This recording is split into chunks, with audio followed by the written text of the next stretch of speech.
ఉమ్మడి రంగారెడ్డి జిల్లాలో తిరుగులేని నాయకుడు, సుదీర్ఘ రాజకీయ ప్రస్థానమైంది ఆయనే మల్రెడ్డి రంగారెడ్డి గారు, ఇబ్రహీంపట్నం ఎమ్మెల్యే.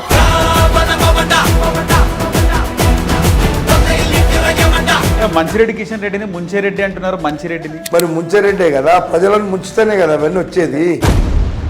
మరి ముంచేదంటే ప్రభుత్వ భూముల కబ్జాలు, ప్రభుత్వ ఉద్యోగాల డబ్బులు, కమిషన్లు కొట్టి. సార్, మున్సిపల్ ఎన్నికలు జరుగుతున్న వేళ రేవంత్ రెడ్డి ఎవరికిరా నువ్వు జాతి పెత్తవు? ఎవడు నీ జాతి? నీ జాతి ఏంది? నీ నీతి ఏంది? హరీష్ రావు కామెంట్ చేశారు, ఆయన తెలంగాణ దగ్గరకపోతే నువ్వెక్కడ ముఖ్యమంత్రి అవుతుండే రేవంత్ రెడ్డి అని. ఏమంటారు దీని మీద? అసలు తెలంగాణ రాకపోతే కేసీఆర్ అనేటోడు దరగల కాడ కూర్చొని అడుక్క తినవలసి వస్తుండే. ఏముందా ఆయనకు? ఇప్పుడు చెప్తా, రేపు చెప్తా, ఎప్పుడైనా చెప్తా. నేను ఎప్పుడు ఎవరికి టీఆర్ఎస్ అనుకో బీఆర్ఎస్ భయపడాల్సిన పని లేదు. నాకు నా రాజకీయ ప్రత్యర్థి అనేటోడు ఎవరు లేడీడా. మీకు పోటీ లేదంటారు? అసలే లేదు. కాంగ్రెస్ ఉన్నారు, మళ్ళీ కాంగ్రెస్ నుంచి పోటీ చేసి గెలిచినారు. చూడమ్మా, ఈ పార్టీలు మారేటోళ్ళంతా రాజకీయ వ్యభిచారులను చేసిండు కేసీఆర్. ఎందుకని మీరు ఇప్పటికీ మంత్రి కాలేకపోతున్నారు? కులం అడ్డం వస్తుందా? ఈ రెడ్డి కులం అడ్డం వస్తుందా మీరు మంత్రి కాకపోవడం? కులమే అడ్డం వస్తే మీరు ఏ కులం కావాలంటే ఆ కులము గెలిపించి మీకు ఇస్తా. మల్రెడ్డి రంగారెడ్డి కులం అడ్డం వస్తే తప్పకుండా రంగారెడ్డి జిల్లా ప్రజల కోసం నేను రాజీనామా చేస్తాను. మీరు ఎవరిని పెడతారో పెట్టండి, కానీ రంగారెడ్డి జిల్లాకు అన్యాయం చేయొద్దు, రంగారెడ్డి జిల్లాకు మంత్రి ఇవ్వాలి అనేది నా డిమాండ్. నమస్తే, వెల్కమ్ టు హిట్ టీవీ. నేను నరేష్. ఈరోజు మన గెస్ట్ ఉమ్మడి రంగారెడ్డి జిల్లాలో తిరుగులేని నాయకుడు, 1994 నుంచి ఇప్పటి వరకు యాక్టివ్ పాలిటిక్స్లో ఎమ్మెల్యేగా కొనసాగుతూ మధ్యలో డ్రాప్ అయినప్పటికీ కూడా సుదీర్ఘ రాజకీయ ప్రస్థానమైంది ఆయనే మల్రెడ్డి రంగారెడ్డి గారు, ఇబ్రహీంపట్నం ఎమ్మెల్యే. మనతో పాటు సార్. నమస్తే సార్. మిమ్మల్ని చూస్తే అసలు చిన్నప్పుడు మేము తెలివి అనేది వస్తుంది కదా పుట్టిన తర్వాత, అప్పటి నుంచి ఇప్పటి వరకు సేమ్ అదే కట్అవుట్. అసలు మీ వయసు కూడా కనబడదు. గూగుల్లో సెర్చ్ చేస్తే 70 ఏళ్ళు కనబడుతుంది మీ వయసు. నిజమేనా? 70 ఏళ్ళు ఉంటారా? లేదు లేదు లేదు, వయసు అడగొద్దు, హెల్త్ గురించి అడగండి. ఓకే. సో ముఖ్యంగా చిన్నప్పటి నుంచి ఇప్పటి వరకు నిజంగా యాక్టివ్ పాలిటిక్స్లో కొనసాగుతున్నారని ఆశ్చర్యం కలుగుతుంది. మీ గురించి సెర్చ్ చేసినప్పుడు ఒకసారి మీరు మంత్రిగా కూడా అయినారేమో అనిపించింది. సో ఎట్లున్నారు సార్ ఇప్పుడు? మంచిగా. మున్సిపల్ ఎన్నికలు జరుగుతున్నాయి, హడావిడిగా ఉన్నారు. ఏం చేసినారు ఇబ్రహీంపట్నంకి ఎమ్మెల్యే గెలిచిన తర్వాత మరొక నుంచి ఇప్పుడు? అమ్మా, రంగారెడ్డి హైదరాబాద్ జిల్లాలో నేను ఒక్కనే గెలిచిన. ఇంత పెద్ద వేవ్లో బీఆర్ఎస్ గాలి రంగారెడ్డి హైదరాబాద్లో ఉండే. వాళ్ళ గాలిలో పోయినసారి కూడా గెలిచిన. దొంగల రాజ్యంలో నన్ను గెలిచినోడిని ఓడించారు వాళ్ళు. 80 సీట్లు వచ్చినాక ప్రజల మద్దతు లేని పనికిమాలని గెలిపించింది. 300 ఓట్లు వేయించి ముష్టి 300 వేయించుకొని మల్రెడ్డి రంగారెడ్డి వస్తే ఫార్మాసిటీ రానియడు, మాకొచ్చే 20,000 కోట్లు మింగుదామనుకున్నవి మింగనీయడు. కాబట్టి మల్రెడ్డి రంగారెడ్డి రావద్దంటే ఏం చేయాలి? 80 సీట్లు రాగానే ఈయనను ఎట్లా ఓడించాలని ఒక 5-6 ఈవీఎంలు ఆపి, ఈవీఎంలు ఓపెన్ అవుతలేవని ముష్టిగా 300 వేసి ఒక ముష్టిని గెలిపించారు. అది జరిగింది. వాళ్ళ కర్మకు ఎవరిని గెలిపించుకున్నారో ఏం చేసారో. 15 సంవత్సరాలు ఈడ ఇబ్రహీంపట్నంలో ఒక్క పని కూడా చేయకుండా, ప్రజల కోసం పని చేయకుండా, టీఆర్ఎస్ పార్టీ అక్కడ, టీఆర్ఎస్ ఎమ్మెల్యే ఇక్కడ. మంచిరెడ్డి కిషన్ రెడ్డిని ముంచెరెడ్డి అంటున్నారు. మంచిరెడ్డిని మరి ముంచేదంటే ప్రభుత్వ భూముల కబ్జాలు, ప్రభుత్వ ఉద్యోగాల డబ్బులు, కమిషన్లు కొట్టి తినుడు. మరి ముంచెరెడ్డే కదా, ప్రజలను ముంచుతేనే కదా అవన్నీ వచ్చేది. ముంచెరెడ్డి అంటారు. ఎస్, ఆయన పేరే అట్లా పెట్టారు. మంచిరెడ్డి కాదు ముంచెరెడ్డి. మీరు అన్నది 100% కరెక్ట్. ఈరోజు గాలికి కొట్టుకపోయిండు. రేపు ఎన్నికలు వస్తే అడ్రస్ గాలికి కాదు, అసలు ఉత్తగానే కొట్టుకపోతాడు, గాలి రాకుండా కొట్టుకపోతాడు. అలాంటి పరిస్థితి ఈడ. 18లో మీకు టికెట్ రాలేదు.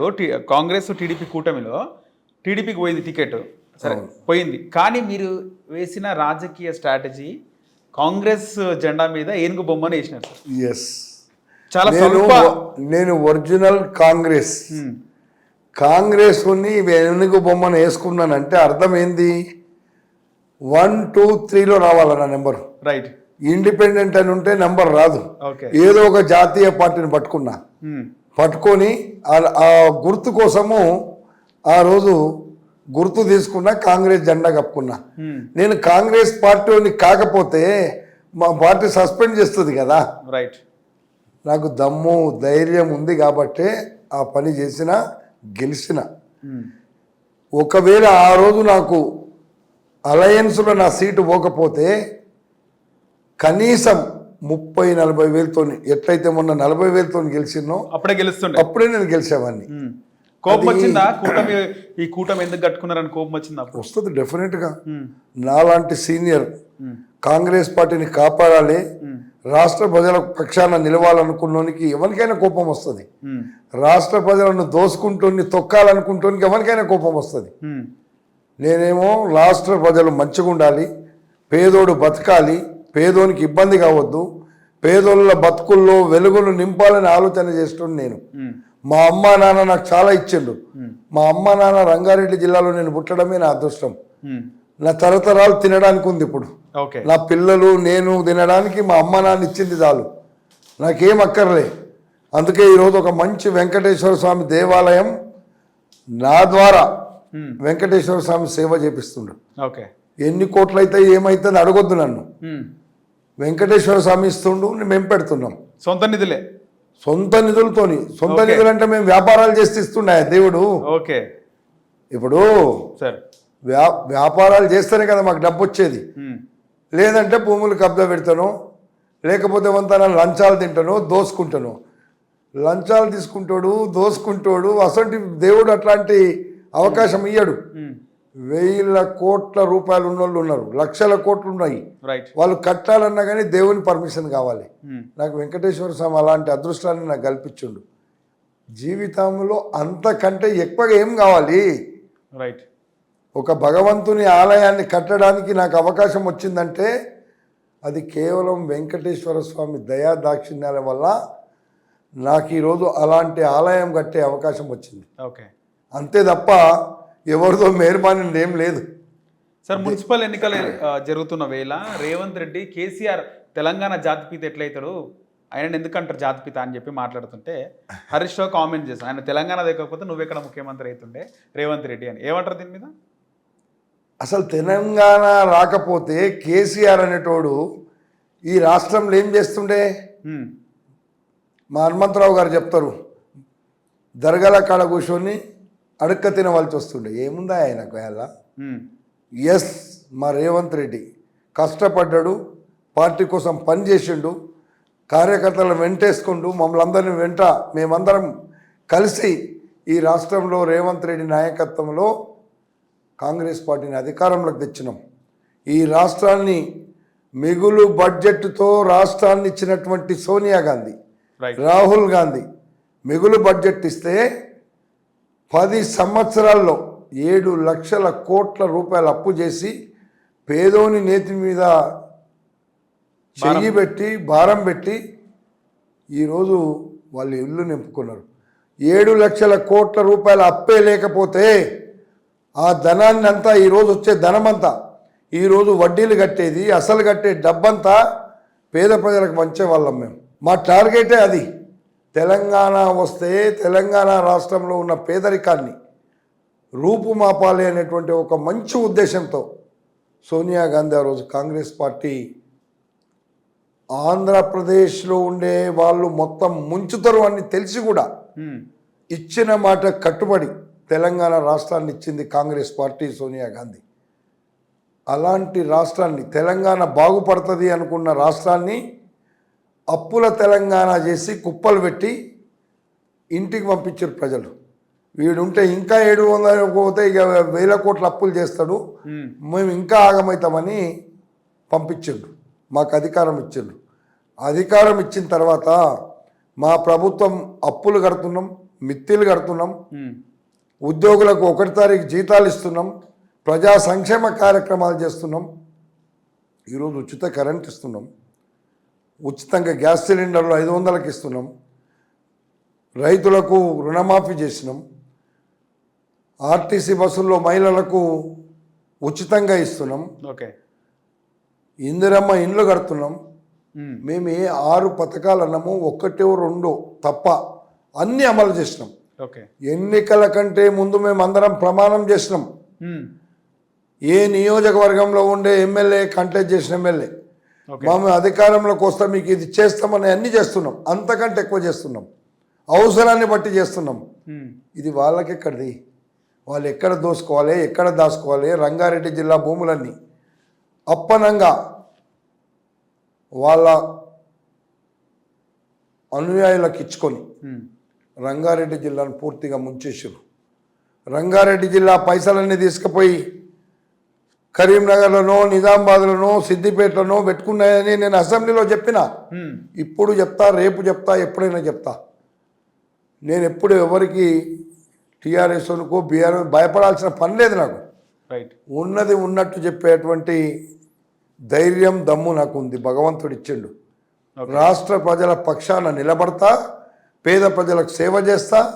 తప్పకుండా రేపు ఈ రాష్ట్రానికి పేదరికం పోవడానికి నా వంతు కృషి చేస్తా. సార్, ఇన్ని రోజులైనా మధ్యలో మీరు బీఆర్ఎస్ లో పోలే, కాంగ్రెస్ లో ఉన్నారు. టికెట్ రాకపోయినా కాంగ్రెస్ ఉన్నారు, మళ్ళీ కాంగ్రెస్ నుంచి పోటీ చేసి గెలిచినారు. చూడమ్మా, ఈ పార్టీలు మారేటోళ్ళంతా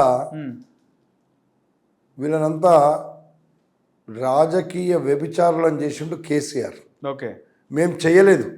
మా దగ్గరికి కేసీఆర్ దగ్గర ఉంటే రాజకీయ వ్యభిచారం చేయాల్సి వచ్చింది. కాంగ్రెస్లో ఉంటే ప్రజల పక్షాన పనిచేస్తామని మా దగ్గరికి వచ్చిన వాళ్ళు. వాళ్ళేమో వ్యభిచారంగా పోయిండ్రు, వీళ్ళేమో అభివృద్ధి కోసం వచ్చిండ్రు. ఓకే. మీరు అది గుర్తుపెట్టుకోండి. బీఆర్ఎస్ లోకి రమ్మని పిలుపు ఒక్కడేంది, అందరు పిలిచిండు. నన్ను కవిత పిలిచింది, కేటీఆర్ పిలిచిండు, కేసీఆర్ పిలిచిండు, అందరు పిలిచిండ్రు. కానీ పోలే. నేనెందుకు పోతామా, మా అమ్మ నాన్న ఇచ్చింది చాలు, నాకు తృప్తిగా ఉన్నా. కానీ ఒకటి ఏంటంటే సార్, మీరు రాజకీయ ప్రస్థానం స్టార్ట్ అయింది కాంగ్రెస్లోనే, 83లో సర్పంచ్ అయినారు, ఇప్పుడు ఎమ్మెల్యేగా ఉన్నారు ఇంకా ఇబ్రాహీంపట్నంలో. కానీ మధ్యలో తెలుగుదేశం పార్టీలోకి పోవాల్సి వచ్చింది, ఎందుకని? ఎవరు పోయారు? 94లో. 94లో మధ్యలో పోలే నేను. ఓకే. ఎన్టీ రామారావు పార్టీ పెట్టినప్పుడు ఓకే నేను సర్పంచ్గా ఉన్నా. సర్పంచ్గా ఉన్నప్పుడు ఎన్టీఆర్ యొక్క ఈ రాష్ట్రంలో నేను ఇది చేస్తా, ఈ రాష్ట్రాన్ని తెలుగుదనం చూపించి తెలుగు వాళ్ళకి గుర్తింపు తెస్తా అన్నప్పుడు నేను పోయినా, సర్పంచ్గా ఉండి పోయినా. పోటీ చేసేందుకు పోయినా, పోటీ చేసినా వచ్చిన. ఎన్టీ రామారావు చనిపోగానే మళ్ళీ వచ్చిన. ఓకే. నేను ఒరిజినల్గా అంతకుముందు యూత్ కాంగ్రెస్లో ఉన్నా, ఒక 7 ఏళ్ళు మాత్రం నేను టీడీపీలో ఉన్నా. ఎన్టీఆర్ గారు చనిపోయినాక మీకు ఉండాలనిపించలేదా పార్టీలో? ఉండాలనిపించలేదు, అనిపించలే అస్సలు. ఆయన అంటే అభిమానం మీకు? 100%. నేను ఎన్టీ రామారావు అంటే తప్పకుండా ముందు నుంచి అభిమాని. ఎన్టీ రామారావు సినిమాలు తప్ప ఎవరిది చూసేవాడిని కాదు ఓకే చదువుకునే రోజుల్లో. అందుకే పోయినా ఎమ్మెల్యే అయినా, ఎన్టీ రామారావు పార్టీలోనే ఎమ్మెల్యేని అయినా ముందు 94లో. అందుకే ఈరోజు ఒక సర్పంచ్ నుంచి ఎమ్మెల్యేగా కాదు, నేను ఎక్కడే ఉండాలి. టైము, సమయము, సందర్భము, రాజకీయాల్లో ఏం చేయలేదు. నేను లాబింగులు చేసేది నాకు రాదు. ఎవరిని పోయి అడుక్కునేది నాకు అవసరం లేదు. ప్రజలను అడుక్కుంటా. ప్రజలు ఇచ్చిన పదవి చాలు నాకు. ఇయ్యాల కాకపోతే రేపు ప్రజలు వాళ్ళ ద్వారానే వస్తుంది ఏదొచ్చినా. తప్పకుండా ప్రజల పక్షాన నిలబడ్డవాడే లీడర్. ఎన్టీఆర్ గారు చనిపోయినప్పుడు ఆ వీడియోలు చూస్తుంటే సేమ్ ఇదే కట్అవుట్, సేమ్ ఇలాగే ఉన్నారు. ఇలాగే ఉన్నానా? పక్కన నించొని ఉన్నారు ఆయన బాడీ పక్కన. మీరు కింద మహేందర్. నేను రోజు 2 గంటలు షటిల్ ఆడతామ్మా. షటిల్ ఆడతా. మనిషికి ఎప్పుడు భగవంతుడు తీసుకుపోతాడో, నువ్వు ఏది ఆడినా ఎట్లా ఉన్నా, మీరు అంటున్నారు ఆయన ఎట్లుండో వీళ్ళు అట్లనే ఉండాలి. ఎస్, నేను స్పోర్ట్స్ మ్యాన్. ఓకే. నేను ఇవాళ దాకా ఒక ట్యాబ్లెట్ కూడా తినను. ఓకే. దేవుడు అంత మంచి ఆరోగ్యం ఇచ్చిండు, ఇంక అంతకంటే ఎక్కువ ఏం కావాలి?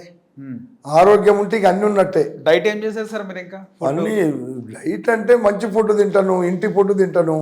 హోటల్ ఫుడ్ ఒక 5% తప్పని పరిస్థితుల్లో తప్ప ఎప్పుడు తినను. 20 పెళ్లిళ్ళకి పోతే ఒక్కొక్క రోజు ఇంటికి వచ్చి అన్నం తింటా. పెళ్లిళ్ళు తినరు బయట? ఎక్కడ తినను నేను, కొంచెం కూడా తినను. ఏదన్నా ఉంటే కంపెనీ ఉన్నప్పుడు తప్పని పరిస్థితిలో ఉంటే చెప్పలేము. అది కూడా మనకు అదే అట్లాంటి అదేం లేదు. అందరితో పాటు కూర్చుంటే ఏమవుతుంది, కూర్చుంటామో వచ్చేస్తాం అంతే తప్ప నా కంట్రోల్ నాకు ఉంది. అందుకే ఈ రోజు వరకు బ్రహ్మాండంగా నాకు భగవంతుడు ఆరోగ్యం ఇచ్చిండు. రాజశేఖరుడు మంచి ఆరోగ్యం, మంచి నాయకుడు, భగవంతుడు తీసుకుపోవాలనుకుంటే ఏదో రకంగా తీసుకెళ్తాడు కదా, నీకు ఆరోగ్యం కాదు కదా. అవును సార్. తర్వాత మీరు ఎమ్మెల్యేగా గెలిచారు, కాంగ్రెస్ గవర్నమెంట్ కూడా వచ్చింది. వచ్చినాక ఎట్లుండే సార్ అప్పుడు రాజశేఖర రెడ్డి గారితో మంత్రి అయిదా? చాలా క్లోజ్గా ఉన్నాం మేము రాజశేఖర రెడ్డితోని. కాంగ్రెస్ పార్టీలో ఎవరున్నా ఉంటాం. ఆయన చనిపోయిండు, ఆయన కొడుకు వెళ్ళిపోతే కూడా మేము కాంగ్రెస్ ఉన్నాం. అవును, ఇప్పుడు కూడా కాంగ్రెస్ ఉన్నాం. టీఆర్ఎస్ వచ్చినా ఎప్పుడు వచ్చినా, అధికారం ఉన్నా అధికారం లేకున్నా, ఒక నిర్ణయం తీసుకుంటే ఆ నిర్ణయం మారదు. మంచి లేనప్పుడు చెప్పి మారాలి ఎవడన్నా ఉంటే. పదవుల కోసం మారేటువంటి ముచ్చట నాకు లేదు, ఉండదు. నా జీవితంలో మంచి పని చేయాలనుకున్నా, ఒక దేవాలయాన్ని కట్టాలని నా సంకల్పం ఉండే. ఓకే, ఎప్పటి నుంచో ఆ సంకల్పం దేవుడు నాకు ఇచ్చిండు. తిరుమల తిరుపతి దేవస్థానం ఎట్లుందో, నేను పుట్టి పెరిగిన గడ్డ మీద ఓకే తిరుమల తిరుపతి దేవస్థానాన్ని మొక్కుకున్న వెంకటేశ్వర స్వామిని, ఇక్కడ వచ్చి అందరిని ఆశీర్వదించి దేవుడా నీకు అన్ని విధాలుగా నేను సేవ చేస్తానని మొక్కుకున్నా. నాకు అలాంటి అవకాశం ఇచ్చిండు. బ్రహ్మాండమైనటువంటి ఆలయం కట్టాలని నిర్ణయం తీసుకుంటే ఆయన్నే నడిపిస్తుండు. మేము నిమిత్త మాత్రమే. మేము ఒక సేవకులుగా పనిచేస్తున్నాం. దేవాలయం అంటే నాది కాదు, రైట్, వెంకటేశ్వర స్వామి దేవాలయం అది. అందరి ప్రజల కోసం దేవుడు అక్కడ వచ్చి ఉంటున్నాడు. మీరు పుట్టి పెరిగిందంతా ఇబ్రహీంపట్నమే? నేను ఇప్పుడు ఇబ్రాహీంపట్నం కాన్స్టిట్యున్సీ మాత్రం. ఓకే, అప్పుడు మలక్పేట కాన్స్టిట్యున్సీలో నా ఊరు ఉంది, ఇప్పుడు ఇబ్రాహీంపట్నం కాన్స్టిట్యున్సీలో నా ఊరు ఉంది. మారినప్పుడు డీలిమిటేషన్ అయింది. ఇప్పుడు డీలిమిటేషన్. అప్పుడు 10 లక్షల ఓట్లకు ఎమ్మెల్యే ఉన్నా నేను, 10 సంవత్సరాలు. ఇప్పుడు 3.5-4 లక్షలే కదా. అప్పుడు డివైడ్ అయ్యి 4 అయింది. మలక్పేట, ఎల్బీ నగర్, మహేశ్వరం, ఇబ్రాహీంపట్నం. ఈ 4 కలిపి మలక్పేటే. కానీ మీరు మీ పేరు చూస్తే ఖచ్చితంగా గుర్తుపట్టని వాళ్ళు ఎవరు ఉండరు అప్పటి నుంచి ఇప్పటి వరకు. అవగాహన, రాజకీయాలపై అవగాహన ఉన్నవాళ్ళు. ఉమ్మడి ఆంధ్రప్రదేశ్లో ప్రతి నియోజకవర్గంలో నన్ను గుర్తుపడతాడు, ప్రతి నాయకుడు గుర్తుపడతాడు, ప్రతి కార్యకర్త గుర్తుపడతాడు. నాకు ఏదో గుర్తుపడుతున్నాను, నేనేం గొప్పలు చెప్పుకోను. రైట్, మంచి పనులు చేస్తే దేశం కొంతమందికే ఉంటుంది అట్లా ఆ చరిష్మ అనేది, కొంతమందికే ఉంటుంది. ఎందుకని మీరు ఇప్పటికీ మంత్రి కాలేకపోతున్నారు? కులం అడ్డం వస్తుందా? ఈ రెడ్డి కులం అడ్డం వస్తుందా మీరు మంత్రి కాకపోవడానికి? నాకేం నష్టం జరగదు, నా జిల్లా ప్రజలకు నష్టం జరగొద్దు. కులమే అడ్డం వస్తే, మీరు ఏ కులం కావాలంటే ఆ కులము ఒక్కనే గెలిచిన కాబట్టి, ఏ కులం కావాలంటే ఆ కులపులను గెలిపించి మీకు ఇస్తా.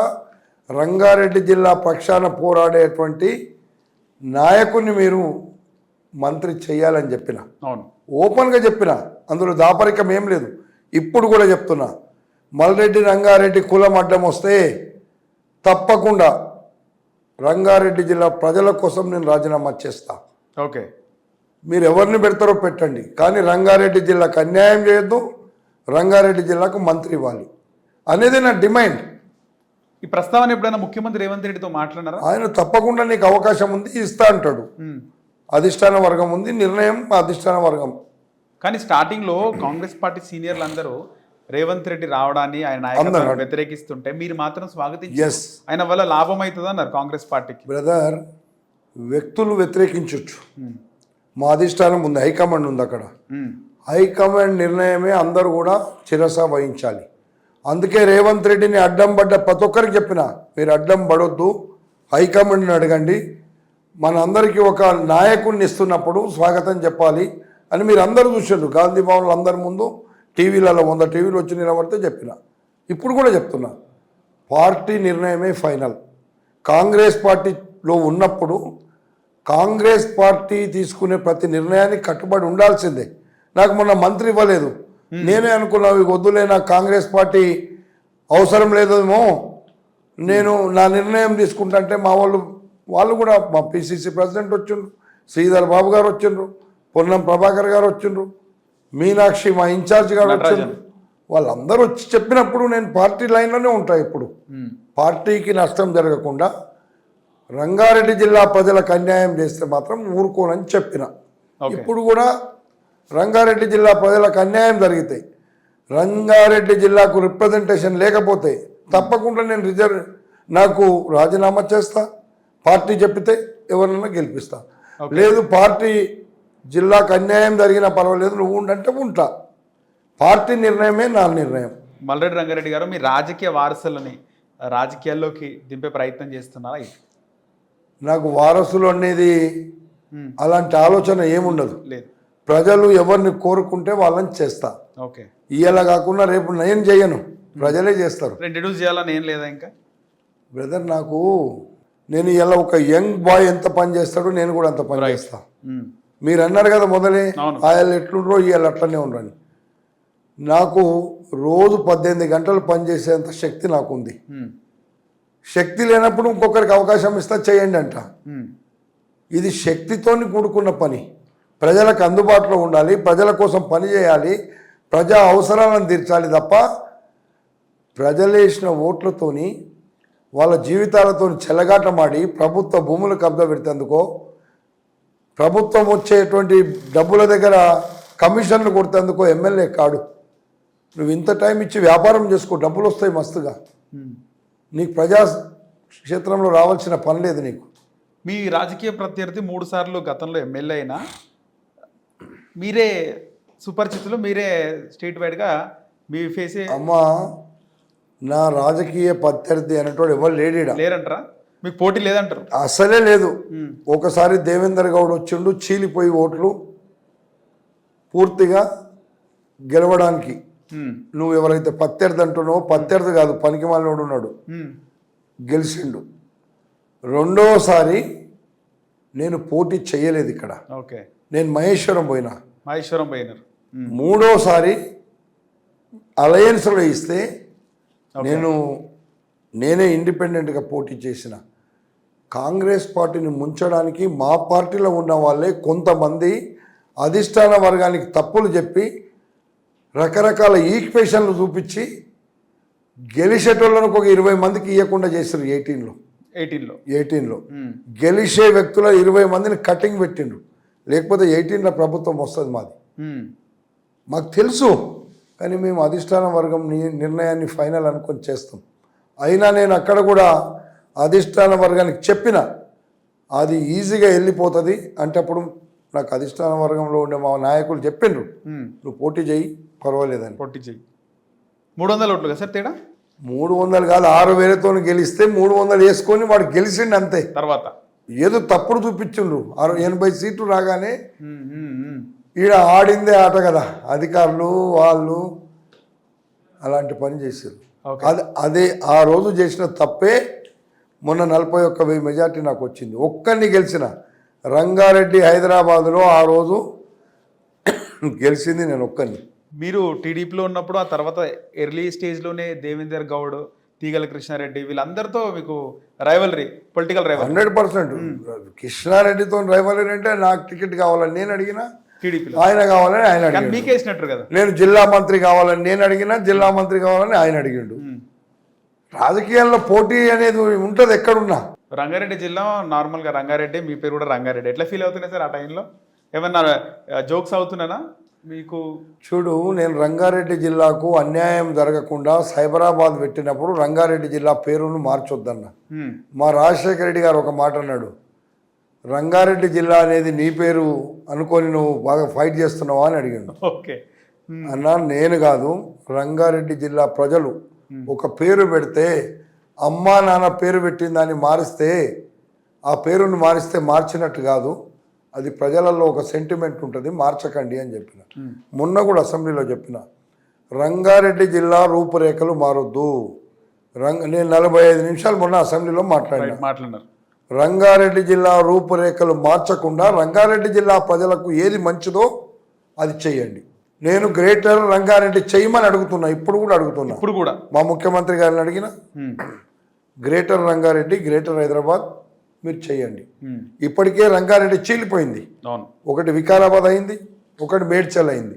ఇంకా ఉన్నదాన్ని చీల్చకండి, హైదరాబాద్లో కలపకండి. ఉన్న రంగారెడ్డిని, ఒకటి హైదరాబాద్, గ్రేటర్ హైదరాబాద్ ఉంది, గ్రేటర్ రంగారెడ్డి చేయండి. ఈరోజు ఉన్న డబ్బులన్నీ ప్రభుత్వానికి వచ్చే డబ్బంతా రంగారెడ్డిలో వస్తుంది, రంగారెడ్డిని చెడగొట్టకండి అని అడిగిన.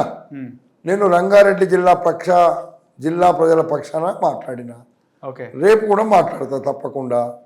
అవసరమైతే రంగారెడ్డి జిల్లా కోసం పోరాడతా, మా ముఖ్యమంత్రికి చెప్తా. 100కి 100 పాలు నేను చెప్పింది తప్పకుండా ఆయన అర్థం చేసుకుంటాడు, చేస్తాడని నేను అనుకుంటున్నా. ఓకే. సో రాజశేఖర్ రెడ్డి ఉన్నప్పుడు కాంగ్రెస్ పార్టీకి మీకు ఒక స్వర్ణయుగం అనుకోవచ్చు ప్రభుత్వం ఉన్నప్పుడు. Yes. సో ఆయనతో మీరు చాలా అంటే పాదయాత్రలో తిరిగిన తర్వాత రోజు కూడా ఉన్నాం బాగా. సో ఏదన్నా మర్చిపోలేని ఘటన రాజశేఖర్ రెడ్డి గారితో అంటే ఏం చెప్తారు సార్? మేము ఆయన ముఖ్యమంత్రి అయినాక ఆయనతో పాటు పొలాలలో కూర్చొని తిన్న రోజులు ఉన్నాయి. ఆ ఫోటోలు ఉన్నాయి చూసినాం. అసొంటివి కొన్ని ఉంటాయి, సందర్భాలు ఉంటాయి. అడిగినారా మంత్రి పదవి అడిగినారా అప్పుడు మీరు? నేను అడగక ముందే ఆయన చెప్పిండు నీకు మంత్రి ఇస్తా అని. నేను ముఖ్యమంత్రి అయితే నేను మంత్రి చేస్తాను. ఆయన లేడు, కాలేదు. ఓకే బ్రదర్, ఒక్కొక్కసారి ఒక్కొక్కటి ముఖ్యమంత్రులు మంత్రులు అనేటువంటిది సెకండరీ. ఫస్ట్ ప్రజలలో గెలవడం ఫస్ట్ ప్రయారిటీ. రైట్. ప్రజలు ఇచ్చిన పదవి ఉంది చాలు, దోసుకోవాలి దాచుకోవాలని నాకేం లేదు. మా అమ్మ నాన్న ఇచ్చింది చాలు. భగవంతుడు నన్ను చల్లగా చూసిండు, సంపూర్ణ ఆయుర ఆరోగ్యాలు ఇచ్చిండు, ఆస్తులు ఇచ్చిండు. నా పిల్లలకు నాకు మా కుటుంబానికి సరిపోయేంత మా అమ్మ నాన్ననే ఇచ్చిపోయారు. ఓకే. ఆశకు అంతు లేదు. ఉన్నదాన్ని తృప్తి పడుతున్నాం. ఓకే. సో ముఖ్యంగా మీ గురించి మాట్లాడుకోవాలంటే మీరు ఇందిరారెడ్డి గారు ఒకటేసారి సర్పంచ్ Yes. మాజీ దివంగత హోంమంత్రి గారు. Yes. సో ఆయన మీరు స్నేహితులా సార్ అప్పటి నుంచి? ముందు నుంచి ఇందిరారెడ్డి గారు నేను సర్పంచులు అయినప్పటి నుంచి ఫ్రెండ్స్. ఆయన నాకంటే 7-8 ఏళ్ళు 10 ఏళ్ళు పెద్దోడు. ఓకే. ఆయన మన మలక్పేటలో రైస్ మిల్స్ దగ్గర ఇందిరారెడ్డి గారు ఉండేది. ఓకే. నేనేమో దిల్సుఖ్ నగర్లో ఉండేది. ఓకే. అప్పుడు మేమిద్దరం ఫ్రెండ్స్ అయినాం. సర్పంచులు అయినాక ఓకే ఫ్రెండ్స్ అయ్యి ఆయన ఓడిపోయిండు ఫస్ట్ టైం. సమాజ్వాదీ పార్టీ ఏదో పార్టీకి వెళ్ళి ఎమ్మెల్యేగా ఓడిపోయినారా ఫస్ట్లో. ఓకే. తర్వాత ఆయన 85లో రామారావు గారిని దించినప్పుడు అప్పుడు ఇండిపెండెంట్గా ఓడిపోయిన వ్యక్తి టీడీపీలో గెలిచి మంత్రి అయ్యాడు. ఓకే. మేమంతా కలిసి తిరిగినాం. 100% ఇందిరారెడ్డి నేను చాలా మిత్రులం. ఆయన ఇందిరారెడ్డి ఒక క్వాలిటీ మ్యాన్. సబితమ్మ లెక్క పదవుల కోసం పాకులాడేటోడు కాడాయన. సబితమ్మనేమో పార్టీలు మారింది, ఇందిరారెడ్డి ఏ పార్టీ మారలే. తెలుగుదేశంలో ఉన్నాడు, వచ్చి కాంగ్రెస్లోకి వచ్చిండు అంతే. Indira Reddy is the great man. నాకు మంచి మిత్రుడు కాదు, మా అన్నలాగా నేను ఎప్పుడు ఫీల్ అయ్యేది. 2018 తర్వాత సబితేంద్రారెడ్డి పార్టీ మారుతుంటే ఫీల్ అయినారా సార్? బాధ అనిపించిందా మీకు? బాధ కాదు, చాలా బాధ అనిపించింది. ఆమె కొడుకు కోసం నేను మహేశ్వరంలో పోటీ చేసిన, 2019 ఎంపీగా పోటీ చేస్తే ఆయన దిక్కెళ్ళి మేము ఓడిపోయినాం. నేను అదే రోజు ఇబ్రాహీంపట్నంలో ఇండిపెండెంట్ ఉంటే ఆ రోజే గెలిచేవాడిని. పోటీలో మహేశ్వరం నుంచి పోటీ చేస్తారు. బ్రదర్, రాజకీయాల్లో ఎప్పుడు ఎక్కడ ఒక్కొక్కసారి అనుకోని సంఘటనలు జరుగుతాయి. దానికి మంచి జరిగితే సంతోషపడొద్దు, ఇబ్బంది జరిగితే బాధపడొద్దు. ఓకే. పూర్తిగా రాజకీయాలలో బతుకుదానే అని అనుకుంటానికి కష్టం. తీగల కృష్ణారెడ్డి గారు మీరు సమకాలీకులా సార్ ఇద్దరు? ఆయన నాకంటే చాలా పెద్దోడు. ఓకే. మాకంటే చాలా సీనియర్. మహేందర్ రెడ్డి గారు చిన్నోళ్ళు, మాజీ మంత్రి మహేందర్ రెడ్డి నేను సేమ్ ఏజ్. అవును. ఓకే. మీరు ఇద్దరే బాగున్నారు ఎన్టీఆర్ గారు చనిపోయినప్పుడు. అవును. మహేందర్ నేను ఇద్దరం కూడా మంచి ఫ్రెండ్స్ అప్పటి నుంచి కూడా, ఇందిరారెడ్డితోనే. మహేందర్కు నాకు ఏమి ఇబ్బంది లేదు అప్పుడు. ఓకే. మాకు ఇబ్బంది ఉన్నదంతా అప్పుడు దేవేందర్ గౌడ్కు మాకు కొన్ని రోజులు జిల్లాలో టీడీపీ వరగపోరు ఉండేది. ఉమ్మడి జిల్లాలో మీరు ఉండలేరా? ఆయనతో పాటు ఉండలేరు? నేను ఇందిరారెడ్డితో ఉన్నాను. ఆ తర్వాత మేము అంతా ఎన్టీ రామారావుతో ఉన్నామండి, ఎవరితో లేము. ఎన్టీ రామారావు చచ్చిపోయినాక పార్టీ మారినాం. సో ఆమె ఎన్టీఆర్ గారు ఉన్నప్పుడు లక్ష్మీపార్వతి గారు గిఫ్ట్ ఇస్తే చాలా మందికి మంత్రి పదవులు ఇచ్చినారని ఒక టాక్ ఉంది. అప్పుడు ఎట్లుండే సార్ మీరు? నేను ఎవరిని గిఫ్టులు ఇవ్వలేదు, అడగలేదు. గిఫ్టులు ఇచ్చి పదవులు తెచ్చుకునే అలవాటు నాకు లేదు. ఓకే. అట్లా గిఫ్టులు ఇచ్చి పదవులు తెస్తే ఇప్పటికి ఎప్పుడో మంత్రి అయిపోతుండేనేమో. మరి నాకు అట్లాంటి అలవాటు లేదు. మరి ఇచ్చేదేవడో తీసుకుంటేవాడో నాకు తెలియదు. నేను ప్రయత్నం కూడా చెయ్యను. సో కేసీఆర్ తెలంగాణ వచ్చిన తర్వాత కేసీఆర్ పాలనకు రేవంత్ రెడ్డి పాలనకు తేడా అంటే ఏం చెప్తారు? రేవంత్ రెడ్డి ప్రజాపాలన చేస్తుండు, కేసీఆర్ ప్రజా వ్యతిరేక పాలన చేసిండు. అంటే ఆయన మంచి సంక్షేమ పథకాలు ఇచ్చినాడు, ఎప్పుడు ఇవన్నీ పథకాలు ఇచ్చారని కొంతమంది ప్రజలు బాగా బహిరంగంగా మాట్లాడుతుంటారు. 7 లక్షల కోట్లు ఎక్కడ పెట్టిండు అప్పు చేసి? అది చెప్పండి.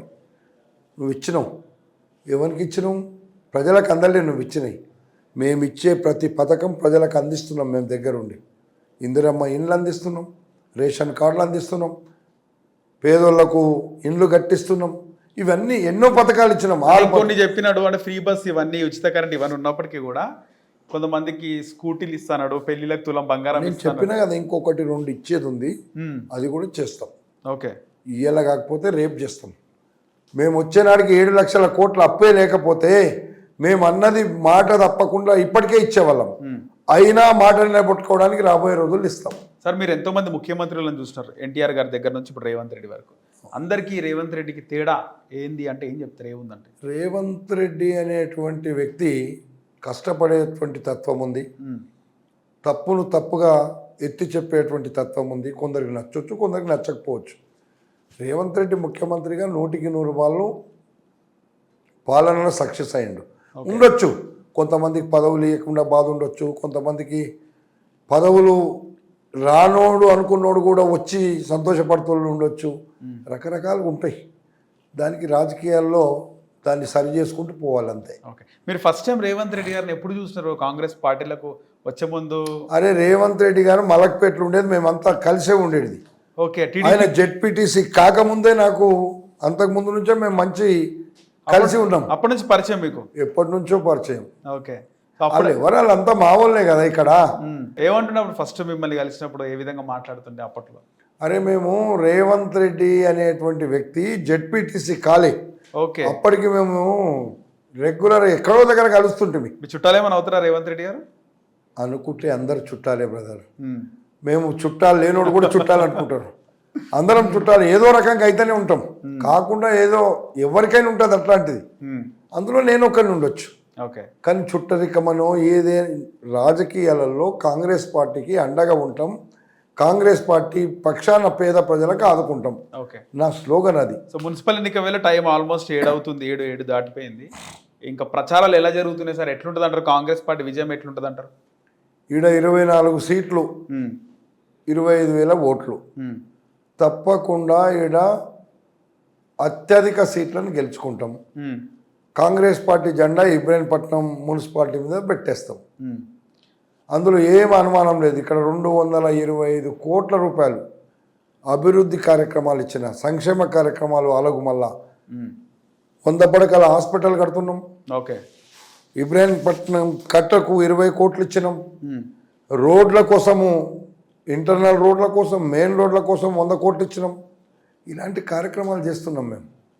ఓకే, ఎన్నో కార్యక్రమాలు. ఇడ ఇబ్రాహీంపట్నం రూపురేఖలు మారుస్తా, ఇబ్రాహీంపట్నం దీపం కింద చీకట్లాగుంది, ఇబ్రాహీంపట్నం ప్రజలలో వెలుగు నింపుతా అని ఎన్నికల ముందు ఏం చెప్పినో అదే అమలు చేస్తా. ఓకే, సో ఇప్పుడు మళ్ళీ ఎన్నికలు వస్తే బీఆర్ఎస్ గెలుస్తుంది, ఉన్నపల్లంగా ఎన్నికలు వస్తాయి అని చెప్పి బీఆర్ఎస్ ఇబ్రాహీంపట్నంలో దరిదాపుల్లో మొన్న గట్టిగా మేము కొట్టకపోయింది. ఇప్పుడు ఏం కొట్టకుండా కొట్టకపోతుంది, గాలిలో కొట్టకపోతారు. అలాంటి పరిస్థితి ఇబ్రాహీంపట్నం ఉంది. ఈరోజు మల్రెడ్డి రంగారెడ్డి ఇప్పుడు ఎన్నికలలో కంటెస్ట్ చేస్తే 100కి 80% మల్రెడ్డి రంగారెడ్డికి ఓటేస్తారు ఇక్కడ ప్రజలు. మీరు తెలుసుకోండి. నా గొప్పతనం నేను చెప్పడం లేదు, మీరు తెలుసుకోండి. సో ఖచ్చితంగా రాబోయే రోజుల్లో ఒకసారి మీరు మంత్రిగా మిమ్మల్ని చూడాలని హిట్ టీవీ నుంచి ప్రత్యేకంగా కోరుకుంటూ ధన్యవాదాలు. థ్యాంక్ యూ బ్రదర్, నమస్కారాలు. మీకు టైం ఇవ్వలేకపోయినా మళ్ళొక్క రోజు తప్పకుండా పేద ప్రజల సంక్షేమం కోసం, ఈ రాష్ట్ర అభివృద్ధి కోసం, మా రంగారెడ్డి జిల్లా ప్రజల సమస్యల పరిష్కారం కోసం పూర్తిగా టైం ఇస్తా. మీ దగ్గర అన్ని చెప్తా. నాకు ఈరోజు ఎన్నికల ప్రచారంలో వాళ్ళు వెయిట్ చేస్తున్నారు, అందుకే నేను టైం ఇవ్వలేకపోయినా. మీ అందరికి నమస్కారం, thank you. Hit TV app, ఇందులో short news, live news, entertainment shows, movies, digital magazines తో పాటు మీ జిల్లా వార్తలను కూడా ఫ్రీగా చూడొచ్చు. ఇంకెందుకు ఆలస్యం, వెంటనే హిట్ టీవీ యాప్ ని డౌన్లోడ్ చేసుకుని ఫ్రీగా ఎంటర్టైన్మెంట్ పొందండి. Hit TV app, hit TV app, please download hit TV app. Hit TV app ని ఫ్రీగా డౌన్లోడ్ చేసుకొని ఎంజాయ్ చేయండి. మీకు నచ్చిన ఎంటర్టైన్మెంట్ కోసం హిట్ టీవీ యాప్ ని ఫ్రీగా డౌన్లోడ్ చేసుకుని ఎంజాయ్ చేయండి. హిట్ టీవీ యాప్ ని డౌన్లోడ్ చేసుకుని ఆస్వాదించండి, ఆశీర్వదించండి. ఇంతమంది సెలబ్రిటీలు హిట్ టీవీ యాప్ ని డౌన్లోడ్ చేసుకోండి అని చెప్తున్నారంటే ఎంత మంచి యాప్ ఆలోచించండి.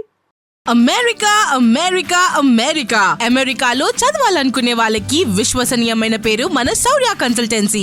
UK లో 1 year masters, UK లో 1 year masters, 2 years work permit up to 5 years visa. Contact Saurya Consultancy. Contact 89851 89851.